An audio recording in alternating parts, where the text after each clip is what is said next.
Quase todos os dias, nós gastamos tempo e energia tentando lidar com pessoas tóxicas que encontramos durante nossa rotina diária. Mas é fundamental lembrarmos que nós mesmos podemos ter hábitos que intoxicam nossa saúde mental, tanto quanto o convívio com pessoas desagradáveis. Nesse vídeo, vamos conhecer 4 desses hábitos que estão intimamente ligados e veremos o que podemos fazer para corrigi-los.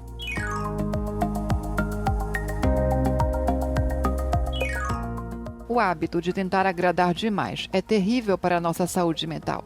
Sim, porque quando embarcamos nisso, nós não apenas colocamos em primeiro lugar as necessidades e desejos dos outros, mas também escondemos nossos talentos e nossas capacidades para não corrermos o risco de ofender alguém.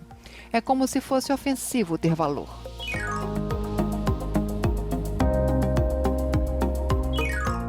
Muitas pessoas escondem lá no fundo das suas mentes um medo terrível de não serem bons o suficiente para estarem onde estão ou para atingirem seus objetivos e sentem vergonha por se sentirem impostoras. Isso acontece porque algumas pessoas pensam que quem é bom mesmo não sente ansiedade, tem todas as respostas e nunca pensa de forma negativa. Mas isso é uma expectativa completamente irrealista.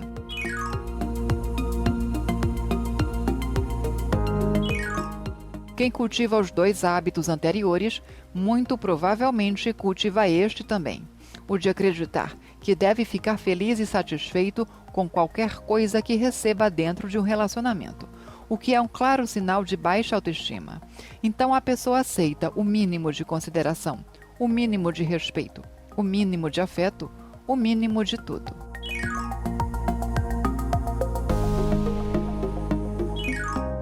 O hábito da autocrítica destrutiva precisa ser desdobrado em 2 aspectos.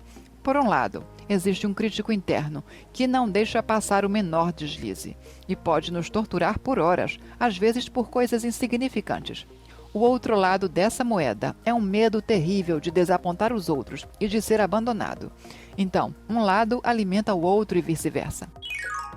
Bom, todos nós temos um crítico interno e ele começa a se formar muito cedo, na medida em que vamos aprendendo a nos colocar no lugar das outras pessoas, a adotar regras de comportamentos, a sentir culpa e vergonha, a desenvolver a consciência. Tudo certo, isso é perfeitamente saudável.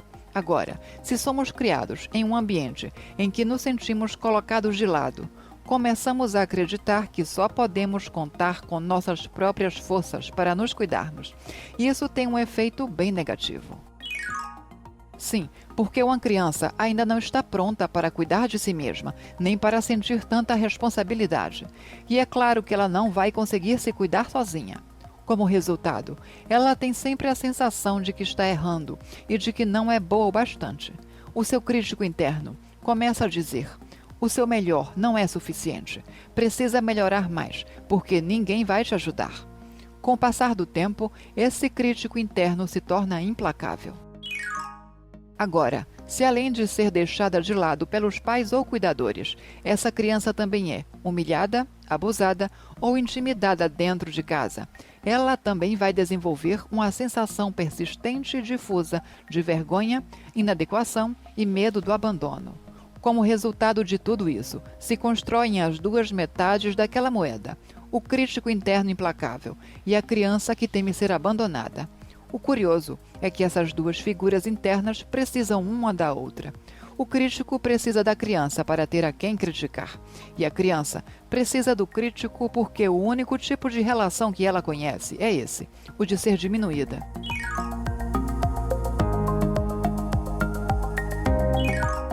O primeiro passo para romper esse ciclo é reconhecer a nossa personalidade como algo complexo e multifacetado.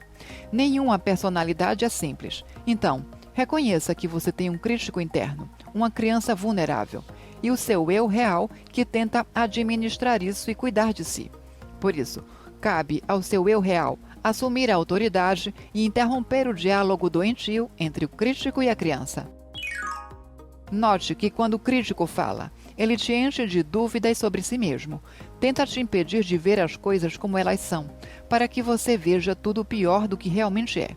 Tenta te deixar inseguro sobre a confiança e o afeto das pessoas por você, para que você queira agradá-las e tenha medo de desapontá-las. Comece a prestar atenção quando esse tipo de pensamento surgir, e com o tempo você identificará rapidamente que são obra do seu crítico interno. Então argumente de forma contrária. Mostre ao seu crítico implacável que as coisas que ele diz não te ajudam em nada e que você não precisa desse tipo de observação surgindo na sua cabeça. Também é importante que você cuide da sua criança interna cheia de carências. Quando sentir medo ou vergonha, converse com ela e reafirme que o crítico interno não pode ajudá-la, mas que você pode, e que fará com que ela se sinta segura e cheia de valor. Relembre suas qualidades, seus pontos positivos. Muitas pessoas aprendem com técnicas ou com a ajuda de livros a superar essas dificuldades e a lidar de forma saudável com esses aspectos da personalidade, de forma que eles não perturbem suas vidas. Outras precisam do acompanhamento de um terapeuta. Cada caso é um caso. Seja como for, se sentir que precisa, nunca tenha medo ou vergonha de procurar a ajuda de um profissional de saúde mental.